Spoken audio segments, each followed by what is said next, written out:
संजय नाम का एक जवान लड़का दिललापुर गांव में रहता था। उसे बाइक चलाना बहुत पसंद था, लेकिन क्योंकि वो एक बहुत वेल टू डू परिवार से नहीं था, उसके पापा ने उसको बाइक नहीं दिलाई थी। एक दिन उसके साथ के सभी लड़कों ने तय किया कि बाइक से कहीं घूमने जाते हैं। अब संजय के पास तो बाइक थी नहीं, तो उसने सोचा कि उसके घर के पास रह रहे अपने दोस्त से बाइक के लिए एक बार पूछ कर देखे। यार सुरेश, मैं कल अपने दोस्तों के साथ जरा घूमने जाना चाह रहा था, तुम मुझे अपनी बाइक दे दोगे? मैं परसों वापस कर दूंगा। क्या मैं तुमको तुम्हारे दोस्तों के साथ घूमने जाने के लिए अपनी बाइक दे दूं? वाई, अपनी बाइक खरीदो ना और जाओ जहां जाना है। सुरेश ने संजय का मजाक उड़ाया। संजय को बुरा लगा, बहुत बुरा। संजय का मूड बहुत खराब था और वो वापस घर आया। मैं अपने दोस्तों के साथ कल टूर पर जा रहा हूँ, मुझे पैसे चाहिए। ऐसे अचानक पैसे मांगोगे तो कहाँ से दूंगा बेटा? फिलहाल हाथ जरा तंग चल रहा है, फिर कभी चले जाना। हद है, मेरे दोस्तों के माता पिता ने उनको महंगी महंगी बाइक्स खरीद कर दी हैं, लेकिन आप मेरे लिए एक साइकिल भी नहीं खरीद पाए। अब मैं आपसे उनके साथ जाने के लिए कुछ पैसे मांग रहा हूँ तो उसके लिए भी मुझे मना कर रहे हैं। इस तरह वो अपने पिता पर चिल्लाया और घर से बाहर चला गया। वो सड़क पर अकेला चल रहा था। कुछ देर में अंधेरा हो गया। रास्ते में अचानक उसे सड़क के किनारे एक बाइक खड़ी दिखी। संजय बाइक के पास गया तो देखा कि उसकी चाबी भी लगी हुई थी। वाह, इतनी शानदार बाइक! इसकी चाबी के साथ सड़क के किनारे कौन खड़ा करके चला गया? उसने इधर उधर देखा, लेकिन उसे वहां कोई नहीं दिखाया। अरे कोई है, लेकिन किसी ने जवाब नहीं दिया। यहाँ तो कोई नहीं है, क्यों ना इस बाइक को ले जाऊं, कोई पूछेगा तो फिर देखा जाएगा। ये सोचकर वो उस बाइक पर सवार हो गया और आगे बढ़ा। सड़क सुनसान थी, दूर दूर तक किसी का कोई नामो निशान नहीं था। बाइक मिलने पर संजय बहुत खुश था। उसने गाना गुनगुनाना शुरू कर दिया। जिंदगी एक सफर है सुहाना, यहाँ कल क्या हो किसने जाना। तभी अचानक बाइक हवा में उड़ने लग गई। हाँ, ये क्या? अरे मैं गिर जाऊंगा, वहां कोई है, मुझे बचाओ, मुझे बचाओ। संजय जोर जोर से चिल्लाने लगा। तब भी पीछे की सीट पर एक चुड़ैल दिखाई दी। वो अजीब तरह से हंसी। बाइक पसंद नहीं आए? संजय के हाथ पांव फूल गए। वो जोर से चिल्लाया, हे भगवान, चुड़ैल चुड़ैल, मुझे बचाओ। चिल्लाओ मत, गुस्सा मत दिलाओ मुझे। तुम कौन हो? मेरी बाइक पर क्यों बैठी हो? तुम्हारी बाइक? डोंट माइंड, लेकिन झूठ मत बोलो। इतना कहते हुए शैतान ने बाइक को हवा में उल्टा कर दिया। बाइक झूलने लगी। ओह गॉड, मुझे चक्कर आ रहे हैं, प्लीज मुझे उतार दो, मुझे छोड़ दो। अच्छा बोलो, ये बाइक चाहिए तुमको? हाँ, मुझे बाइक चाहिए। मेरे पास 1000 रुपए हैं, आप चाहें तो मैं आपको वो पैसा दे दूंगा। तुम मुझे पैसा दोगे? मुझे नहीं चाहिए तुम्हारा पैसा। फिर तुमको क्या चाहिए? मुझे खून चाहिए। अपना खून पीने दो मुझे। ठीक है, लेकिन उससे पहले मुझे एक जूस पीने दो। उस जूस को पी लूंगा तो तुमको ज्यादा खून मिलेगा। उसने जल्दी से अपनी शर्ट के अंदर से भगवान की फोटो निकाली और उस चुड़ैल को दिखाई। वो चुड़ैल जोर जोर से चिल्लाने लगी और फौरन गायब हो गई। फिर वो बाइक भी गायब हो गई। संजय को अपनी गलती का एहसास हुआ और वो घर की ओर बढ़ गया। एक बार की बात है, राजा जयेश कोटा नगर पर शासन कर रहे थे।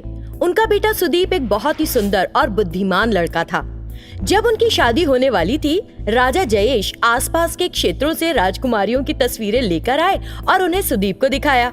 लेकिन सुदीप को कोई भी पसंद नहीं आई, क्योंकि सुदीप ने अपने ख्यालों में एक स्वप्न सुंदरी को सोच रखा था। वो तब तक शादी नहीं करना चाहता था जब तक कि उसे वैसी लड़की न मिल जाए। राजा जयेश ये बात नहीं जानते थे। मेरे ख्यालों में बसी स्वप्न सुंदरी ऐसी नहीं दिखती।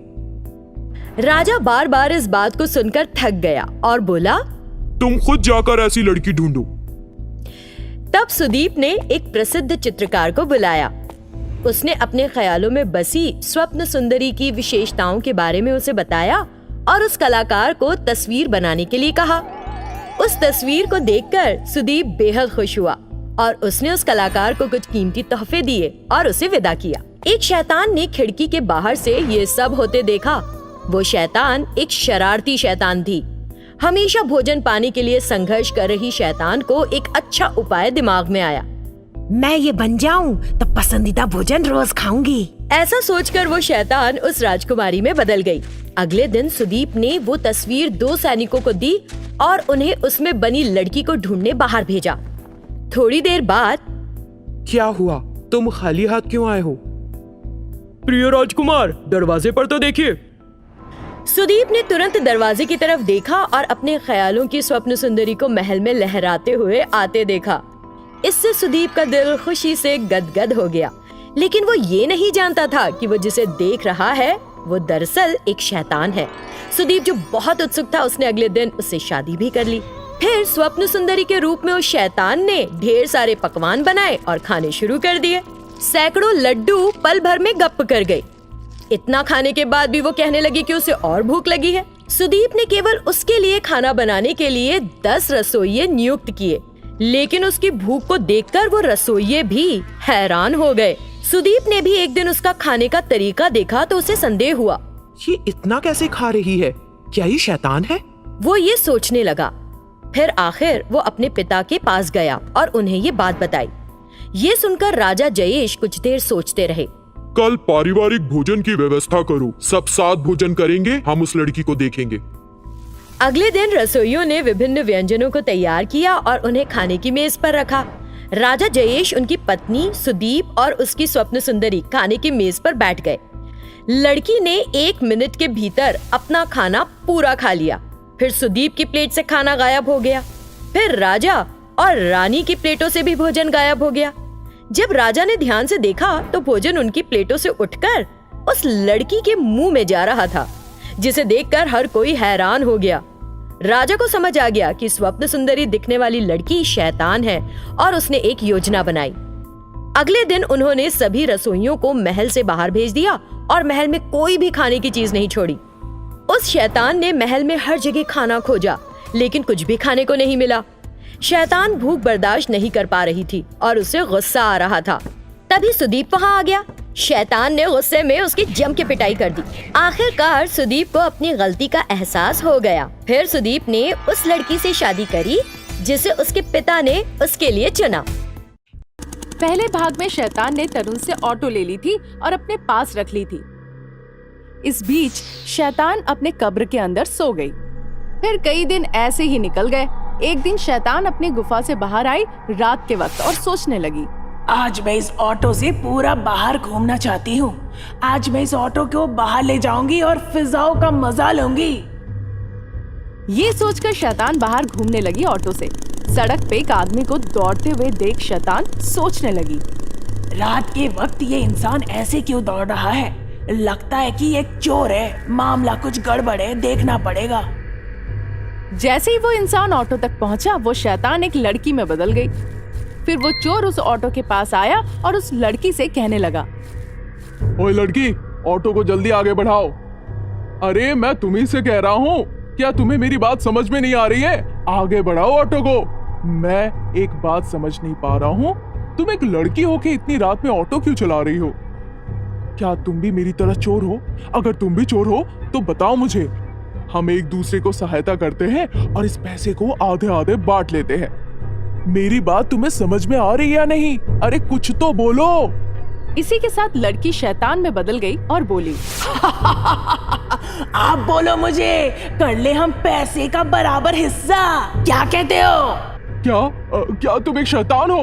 हे भगवान! ये कहकर वो वहाँ से भागने लगा, पर शैतान ने उसे पकड़ लिया। फिर उसे कहने लगी, अरे कहाँ जा रहे हो तुम? तुम्हें उस घर में वापस जाना पड़ेगा जहाँ से तुमने चोरी की है और सारी चीजें वापस करनी पड़ेगी, तुमने जो भी वहाँ से उठाई है। नहीं तो मैं तुम्हें इस ऑटो से कुचलकर मार दूंगी। समझ में आया तुम्हें? हाँ मैं समझ गया। अभी मैं जा रहा हूँ वहाँ और वापस करके आऊंगा सारी चीजें। फिर शैतान ने उसे ऑटो में लेकर उस घर में गया जहाँ से उसने चोरी की थी। उस घर में एक माँ और उसका बेटा बैठकर रो रहे थे, क्योंकि चोर ने सारी चीजें उनके घर से लेकर भाग गया था।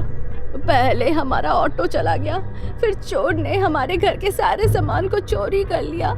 ये कहकर वो बहुत दुखी हो रहे थे। ये है ऑटो ड्राइवर तरुण। शैतान ने उस चोर को लेकर उनके सामने गई।